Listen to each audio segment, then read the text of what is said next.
بسم الله الرحمن الرحيم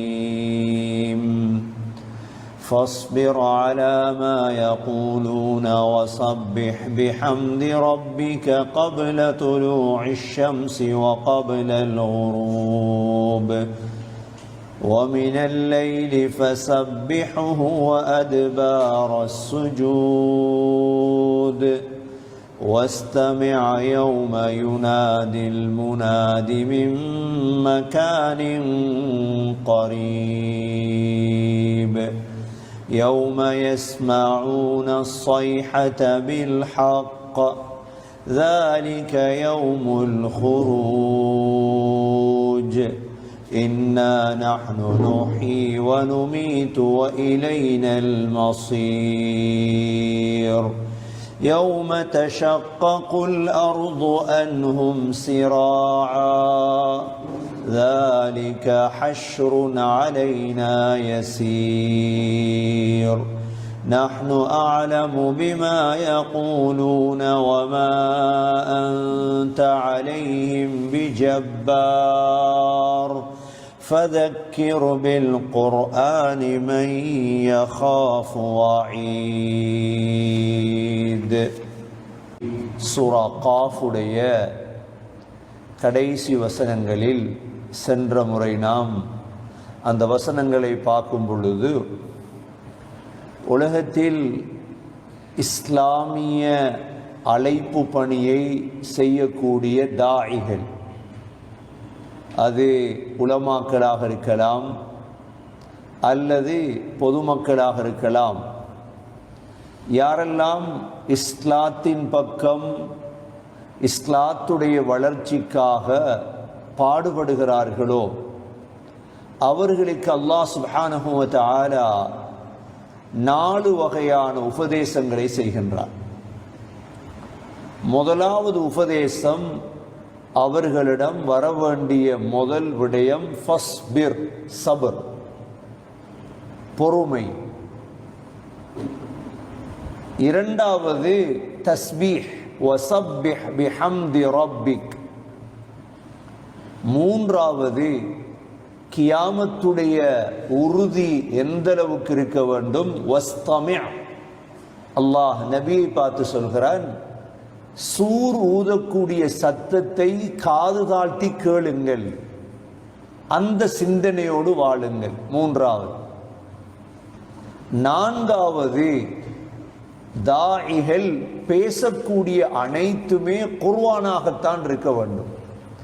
فذكر بالقرآن من يخاف وعيد.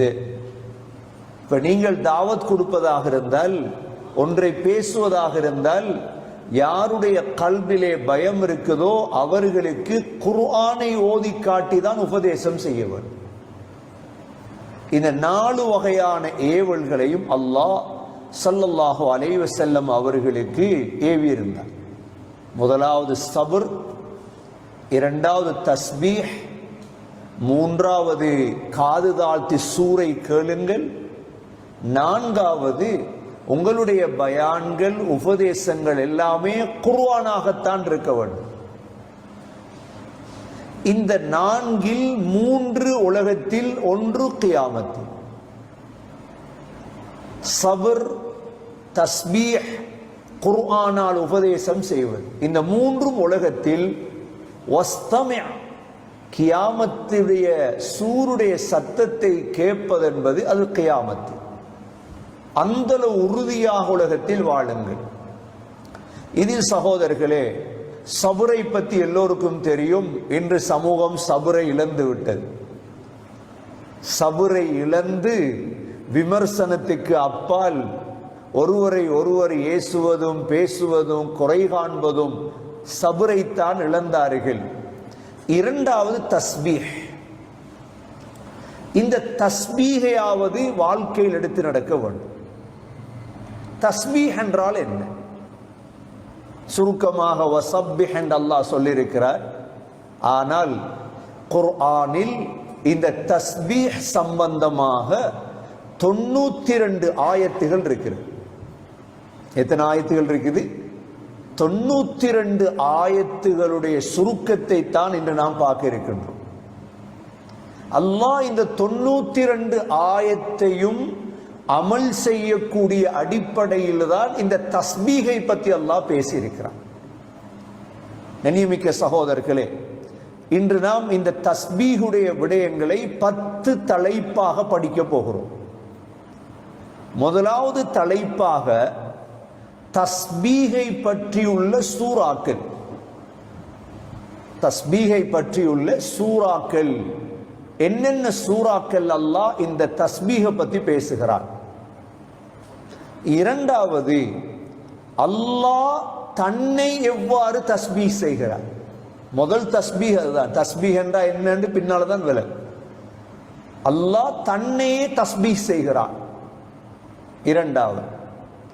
மூன்றாவது, மலக்குகளுடைய தஸ்பீஹ் என்ன, மலக்குகள் எவ்வாறு அல்லாஹுவை தஸ்பீஹ் செய்கிறார்கள்.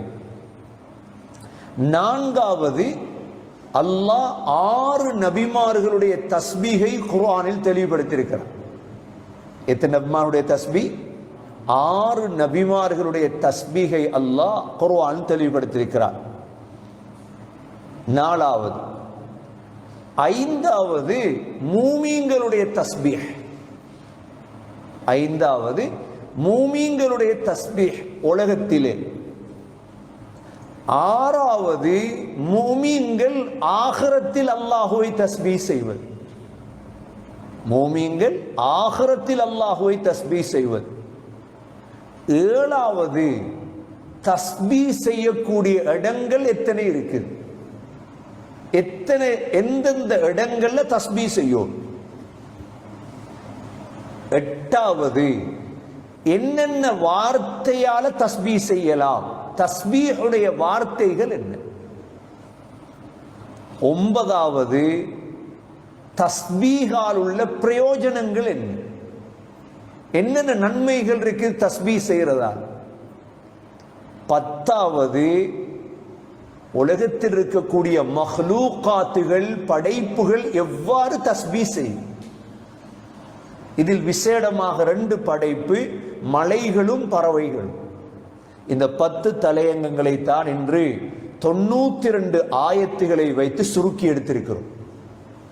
ஏனென்றால் சென்ற பாடங்கள் நாம் அல்லாஹுடைய ஷௌக் லிகாவை பற்றி பார்த்தோம். அல்லாஹுவை சந்திக்க வேண்டும் என்ற ஆசை கல்வியில் உள்ளவர் எப்பொழுதும் தஸ்பீஹிலே லயித்திருப்பார். ஷௌக் லிகா ஒரு மனிதனுடைய கல்வில் வந்தால் நாக்கில் தஸ்பீஹ் இருக்கும். அந்த அளவு பெருமதியான ஒன்றுதான் தஸ்பீஹ். அல்லாஹ் இந்த ஆயத்திலே தாயிகளை பார்த்து, நபி அவர்களை பார்த்து, நபியே நீங்கள் ஃபஸப்பிஹ், நீங்கள் தஸ்பீஹ் செய்யுங்கள்